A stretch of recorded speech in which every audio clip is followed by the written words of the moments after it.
మనిషిని హిందువుగా చూడద్దు, ముస్లింగా చూడద్దు, క్రైస్తవుడిగా చూడద్దు, బౌద్ధుడిగా చూడద్దు. మనిషిని మనిషిగా చూడద్దు. కష్టమా? చాలా కష్టం. అమ్మో, చాలా ఈజీగా, చాలా కష్టం. మతం తట్టుకోలేదు, బట్టలు చింపేసుకుంటది.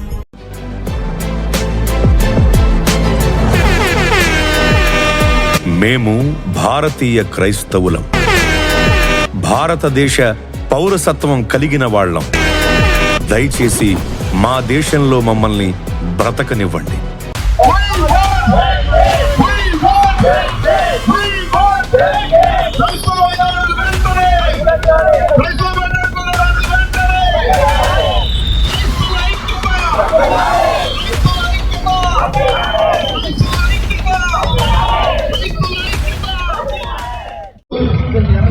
కైకలూరు నియోజకవర్గంలోని కలిదిండి మండల క్రైస్తవ సోదరి మండల భావం వ్యక్తం చేస్తూ మరి ప్రవీణ్ గారి హైదరాబాద్ నుండి రాజమండ్రి వరకు జరిగిన సీసీ ఫుటేజీలు మరి పోలీసు దర్యాప్తు ముమ్మరం చేసి త్వరగతిన విషయాన్ని ఈ లోకానికి తెలియపరచాల్సిన విషయం ప్రభుత్వం మీద ఆధారపడి ఉంది. ఈ ప్రభుత్వం నిర్లక్ష్యం చేస్తే తప్పకుండా మూల్యం చెల్లించుకోవాల్సిన పరిస్థితి ఈ రాష్ట్ర ప్రభుత్వం మీద ఆధారపడి ఉంది. మీరు ఈ పోలీసు వ్యవస్థని ప్రతిష్టంగా చర్య తీసుకుని అక్కడ జరిగిన సంఘటన అనుమానాస్పదంగా కనపడుతున్న స్థితిలో చూశారు. అది క్రైస్తవ వర్గానికి జరుగుతున్న అన్యాయంగాను, మరి అది బాధాకరంగాను క్రైస్తవుని అణిచివేసే విషయంగా కనబడుతుంది కనుక దాన్ని తప్పకుండా ప్రభుత్వం మీద బురద లేకుండా ఉండాలంటే తప్పకుండా ఆ ఫుటేజీని బయలుపరిచి క్రైస్తవులకి న్యాయం చేసే కార్యక్రమాన్ని మన రాష్ట్ర ముఖ్యమంత్రి చంద్రబాబు నాయుడు గారు తెలియపరచాల్సిన విషయం. ఎందుకంటే ఈ రాష్ట్రంలో క్రైస్తవులకి ప్రొటెక్షన్ లేకుండా జరుగుతుంది.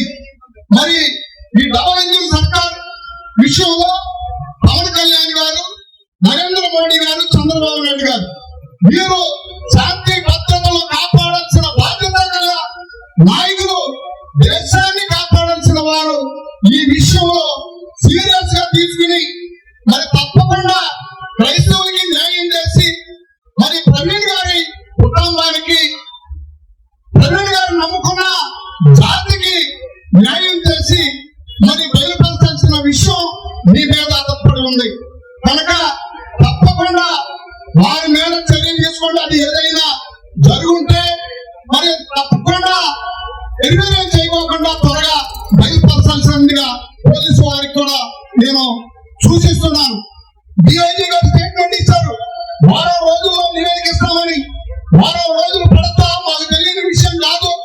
దాని త్వరగా ఫుటేజీలు ఎంత టెక్నాలజీ పెరిగిపోయి గంటలో సమాచారం వచ్చే ఈ టెక్నాలజీ విషయంలో మీరు వారం రోజులు సైన్ తీసుకున్నారంటే ఏమి మారుతారో అని భయం వేస్తుంది నాకు.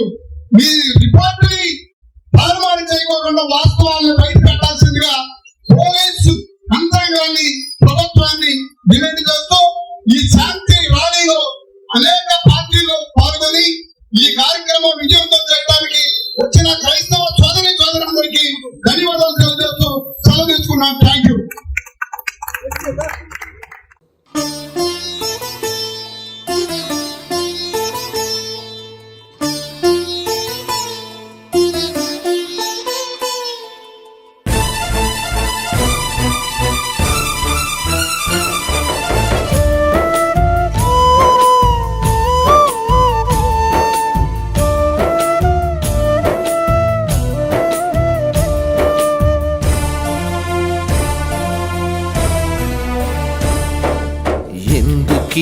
మారణ హోమం ఎన్నాళ్ళీ దారుణ ఘోరం, ఎందుకీ మారణ హోమం ఎన్నాళ్ళీ దారుణ ఘోరం. ఉపకారం చేస్తే అది ప్రలోభమా, నీతిని చాటిస్తే మత ప్రచారమా, నిష్కారణ ద్వేషమా, ఈ హింస న్యాయమా, ఎందుకీ మారణ హోమం, ఎన్నాళ్ళీ దారుణ ఘోరం.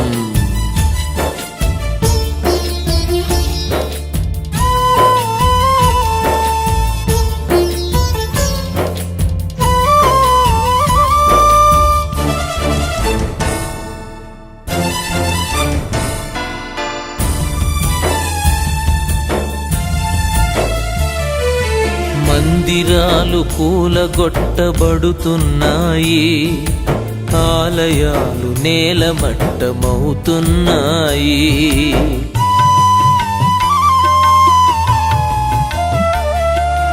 మందిరాలు కూలగొట్టబడుతున్నాయి, ఆలయాలు నేలమట్టమవుతున్నాయి. దైవ మహిమ నివసించే ప్రార్థనా స్థలం, మంచి నడత కలిగించే ధన్య ప్రాంగణం, ఏం తప్పు చేసిందని విధ్వంసం సృష్టించుట సాంప్రదాయమా, ఎందుకీ మారణ హోమం, ఎన్నాళ్ళీ దారుణ ఘోరం.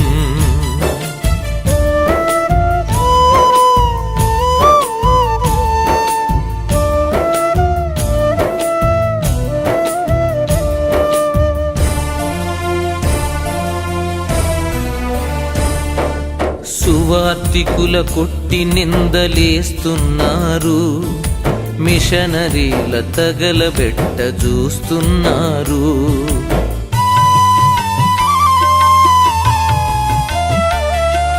సువార్తికుల కొట్టి నిందలేస్తున్నారు, మిషనరీల తగలబెట్ట చూస్తున్నారు.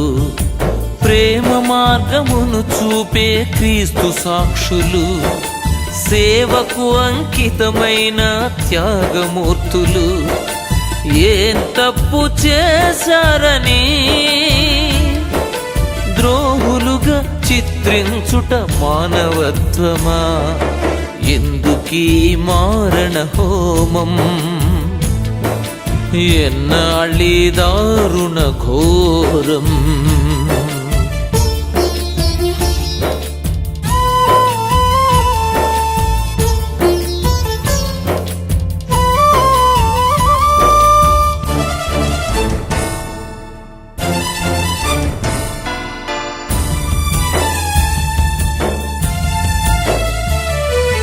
బైబిళ్ళు చించివేయబడుతున్నాయి, గ్రంథాలు కాలిబూడిదవుతున్నాయి.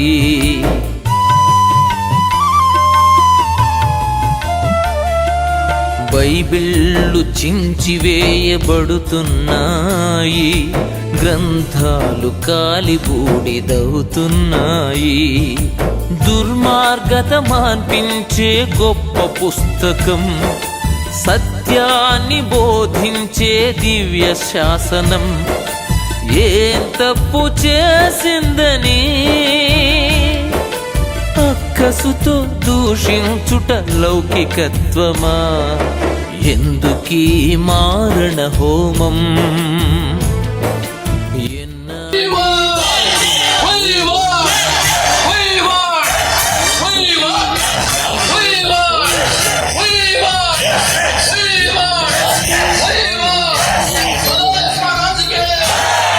ఉపకారం చేస్తే అది ప్రలోభమా, నీతిని చాటిస్తే మత ప్రచారమా, నిష్కారణ ద్వేషమా, ఈ హింస న్యాయమా, ఎందుకీ మారణ హోమం, ఎన్నాళ్ళీ దారుణ ఘోరం.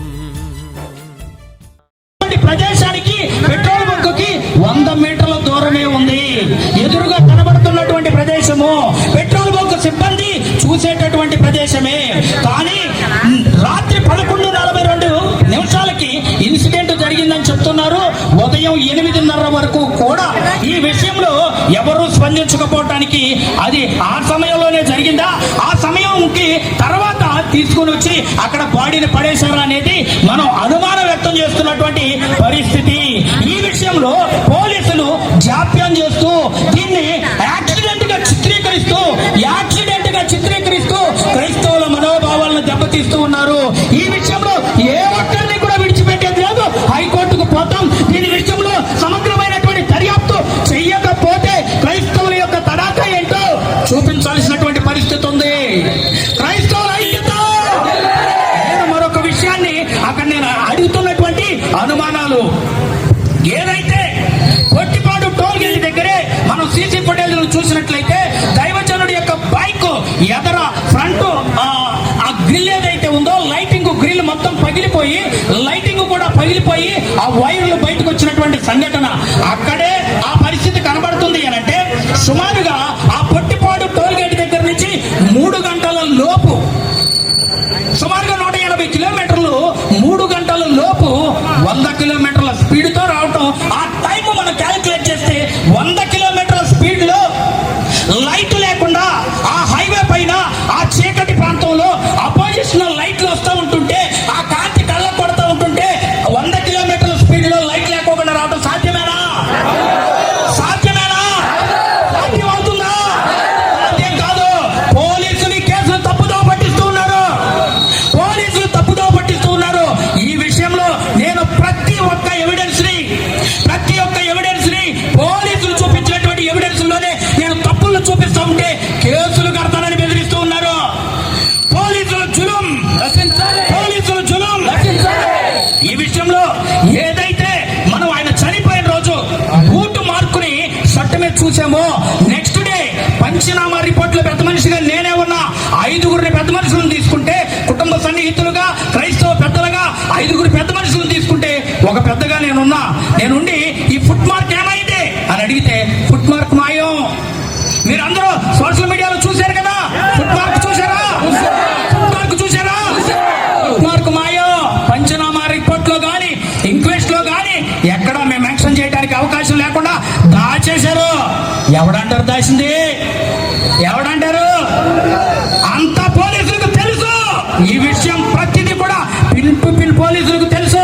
అదే ఒక రాజకీయ నాయకుడిని ఒక దెబ్బ కొడితేనే గంటలో ఎవడు కొట్టాడు, సీక్రెట్ గా దారి కాసి ఎవడు కొట్టాడు 5 నిమిషాల్లో పట్టుకొని ఛేదించేటటువంటి పోలీసుల పరిజ్ఞానం, పోలీసుల టెక్నాలజీ ఏమైపోయింది రోజు? ఆంధ్ర రాష్ట్రంలో ఉన్నటువంటి పోలీసులకు చెప్తూ ఉన్నా, ఇది ఆది మాత్రమే, ఇది మొదలు మాత్రమే. క్రైస్తవుల యొక్క ఉధృతి, క్రైస్తవుల యొక్క ఉన్నటువంటి ఫోర్స్ ఇది మొదలు మాత్రమే. నేను చెప్తూ ఉన్నాను, మీరు ఏదైతే మేము ఇప్పటి వరకు కూడా కొన్ని లక్షల మందిగా రాజమండ్రి ప్రాంతం నుంచి కొన్ని లక్షల మందిగా తెలంగాణ దైవజనులు ఆ భౌతిక కాయం వరకు కూడా మేము ర్యాలీలు చేస్తూ లక్షల మందిగా వెళ్ళాము. ఒక్కనైనా కొట్టామా మనము? ఎవరికైనా హాని తలపెట్టామా? ఎక్కడైనా బస్సులు ఆపామా? ఎక్కడైనా ఏదైనా ఇబ్బంది కలిగించామా? అది క్రైస్తవులంటే. వందల లక్షల మందికి ప్రపంచానికి మాదిరికరంగా మోడల్ గా మనం ఉన్నాం. ఇప్పుడు కూడా నేను ఒకటే చెప్తూ ఉన్నా, ఈ విషయంలో మీరు ఏ ఎవిడెన్స్ ని కలెక్ట్ చేసి ఇది మర్డర్ అని చెప్పినా మేమేమి ఉద్రిక్తలు చేయము. మీరు చెప్పకుండా జాప్యం చేయబట్టే ఈ నిరసన ర్యాలీలు. మా డిమాండ్ ఒకటే, ఎవడు మర్డర్ చేశాడో వాడిని అరెస్ట్ చేసి చట్టపరంగా శిక్షించండి. మేము ఈ ర్యాలీ ఆపేస్తాం. ఎవడైతే ఈ విషయంలో ఇటువంటి కార్యక్రమానికి తెరదీశాడో వాడిని అరెస్ట్ చేయండి. ఆ విషయం మీద అనుమానాలు వ్యక్తం చేసి 5గురి మీద కంప్లైంట్ ఇచ్చాం. ఆ 5గురిని కూడా ఈ రోజు వరకు కూడా కనీసం ఫోన్ చేసి బాగున్నావా అని పలకరించిన దాఖలాలు కూడా లేవు. ఏంటండి ఇది? మనం ఎక్కడున్నాం? చట్ట ఆధీనంలో ఉన్నామా లేకపోతే అడవిలో బ్రతుకుతూ ఉన్నామా? ఒక్క వ్యవస్థ కూడా క్రైస్తవులకు న్యాయం చేయలేనటువంటి పరిస్థితి. అక్కడ ఒక సన్నాసి ఎంఆర్ఓ ఇంక్వెస్ట్ రిపోర్ట్ రాసేటప్పుడు ఏమీ లేవండి, ఇంతవరకే ఉన్నాయండి, మనం చెప్పినవి కూడా దాచేసేటటువంటి పరిస్థితి కనబడుతుంది. ఎవడెవడికి ఎంత అందినయో ఈ కేసు విషయంలో హైలీ చూసా, ప్రతి కార్యక్రమాన్ని, పోలీసులు చెప్పిన ప్రతి కార్యక్రమాన్ని నేను తీక్షణంగా చూసిన దాన్ని సూక్ష్మంగా గమనిస్తే అది మర్డర్గానే ఉంది. సరే, ఒక్కరైనా సరే యాక్సిడెంట్ గా చెప్తారా ఇక్కడ? చెప్పండి. 100 మంది కూడా ఎనలిస్టులు కానీ, రాజకీయ నాయకులు కానీ, అలాగే ఉన్నటువంటి సామాజికవేత్తలు కానీ, క్రైస్తవ నాయకులు కానీ, పెద్దలు కానీ, రిటైర్డ్ పోలీస్ అధికారులతో సహా అది ప్రీ ప్లాన్డ్ మర్డర్ అని చెప్తున్నారు. మరి అక్కడ ఉన్నటువంటి ఇప్పుడు అధికారుల్లో ఉన్నటువంటి పోలీసు వ్యవస్థ అది అర్థం కావట్లేదా? మినిమం చిన్న పిల్లాడు కూడా ఆ విషయాన్ని అనాలిసిస్ చేయగలడు. మరి పోలీసు వారికి అర్థం కాకపోవడానికి గల కారణం ఏంటి? దీని విషయంలో ఏ ఒత్తిడికి లోనవుతున్నారో మీ మీద మాకు జాలి వేస్తుంది. చెప్పాలంటే ఐజీ గారు ప్రెస్ మీట్ ముందుకు వచ్చి ఏంటండి ఇది యాక్సిడెంట్ అని చెప్పి ప్రాథమిక రిపోర్ట్ వచ్చింది, అలాగే ఫారెన్సిక్ రిపోర్ట్ లో నేను చూపిస్తాము, ఇవన్నీ మాయ మాటలు చెప్తున్నారండి క్రైస్తవుల్ని. ఉన్మాదులు మట్టు పెడుతూ ఉన్నారు. బాప్తిసం ఇచ్చే యోహాను గారి శిరస్సును ఖండిస్తే ఇక అయిపోయిందిరా ఇక్కడతో అనుకున్నారు. యేసు ప్రభువు వారు విస్తారంగా ప్రకటించడం మొదలు పెట్టారు. యేసు ప్రభువు వారు సిలువ వేయబడిన తరువాత ఇక అయిపోయిందిరా అనుకున్నారు. శిష్య బృందం లేచారు. వారు కూడా హతసాక్షులైన పిమ్మట ఇక అయిపోయిందిరా అనుకున్నారు. ప్రపంచమంతా లేచింది. గరిక తన గాడిద తెచ్చింది కానీ గరిక నానాటికి మొలుస్తానే ఉందని పెద్దవాళ్ళు అన్నట్లుగా సారవంతమైన పచ్చ కంటే గొప్పదైన, మన్నా కంటే మధురమైన వాక్యాన్ని, క్రైస్తవ్యాన్ని లేకుండా చేసేద్దామని, లేకుండా మేషేద్దామని చాలా మంది మతోన్మాదులను బట్టిన అడ్డగాడిదలు, అడవగాడిదలు, కంచరగాడిదలు, ఓరగాడిదలు ప్రయత్నం చేస్తూనే ఉన్నాయి.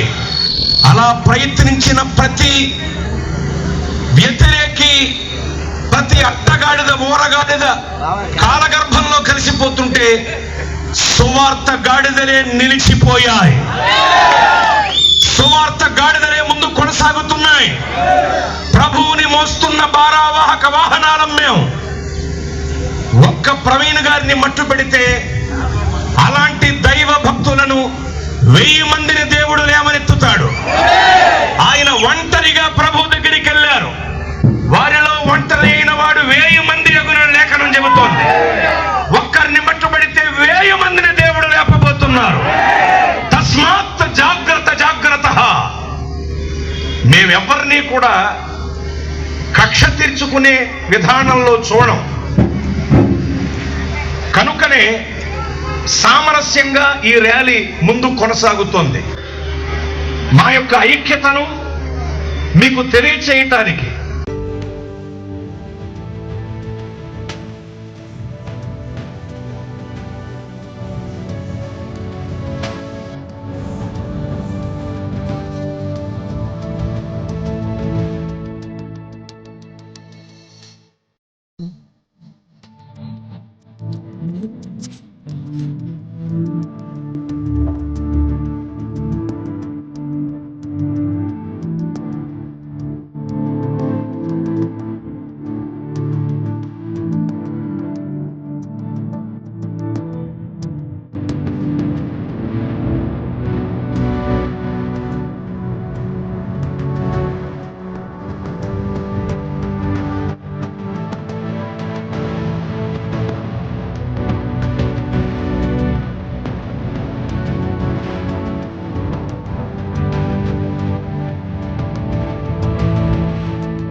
ఘటాన్ని ఘనంగా కాపాడుకోవాలి.